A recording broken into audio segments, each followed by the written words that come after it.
அனைவருக்கும் வணக்கம். இன்னைக்கு வீடியோ வந்து உப்பு சத்து என்றால் என்ன? இது பற்றி தான்.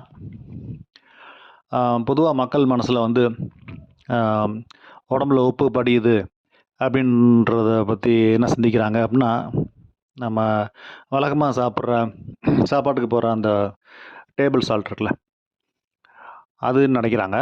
அது வந்து சோடியம் குளோரைட் கடல்லேருந்து வருது.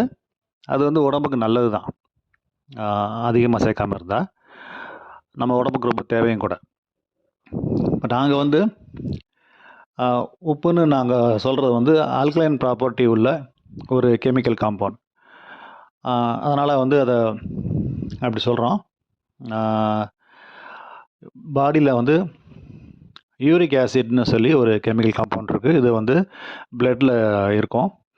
இதோட அளவு வந்து அதிகமாகும்போது இது கால்சியமோட சேர்ந்து கால்சியம் யூரேட்னு ஒரு சால்ட் ஆகுது. இந்த கால்சியம் யூரேட் தான் உப்புன்னு சொல்கிறோம். இது வந்து உடம்புல படியுது.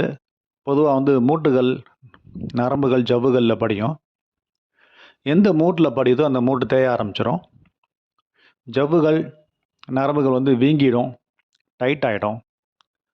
ஸோ இது எந்த மூட்டில் படியும் அப்படின்னு கணிக்கிறது கஷ்டம். இது வரைக்கும் யாரும் பண்ணதில்லை இந்த மாதிரி. ஒரு சிலருக்கு மூட்டுகளில் படியும், சிலருக்கு ஷோல்டரில், சிலருக்கு இடுப்பு, சிலருக்கு பந்துக்கிண்ண மூட்டு, கழுத்து, இப்படி நிறைய இருக்குது. ஒரு சிலருக்கு பார்த்திங்கன்னா கை விரல்களில் இருக்க சின்ன சின்ன ஜாயின்ஸில் வந்து பூண்டுகளில் டெபாசிட் ஆகும், கால் விரல்லையும் டெபாசிட் ஆகும். ஸோ இந்த மாதிரி இருக்கும். இப்போது வந்து இந்த உப்பு சத்துன்றது ஒரு தனி வியாதி கிடையாது. ஆல்ரெடி உங்களுக்கு இருக்கிற வழக்கமான அந்த மூட்டு வலி, கழுத்து வலி, குறுக்கு வலி வந்து இந்த இந்த உப்பு படியும் போது இன்னும் மோசமாயிடும்.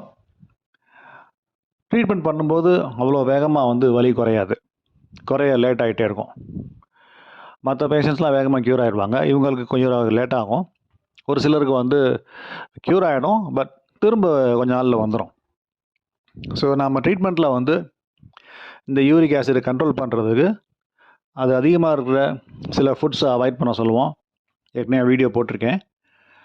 அதில் சொல்கிற மாதிரி புரோட்டீன் எடுத்துக்கக்கூடாது, அசைவ உணவு. அது சில நாட்களுக்கு வந்து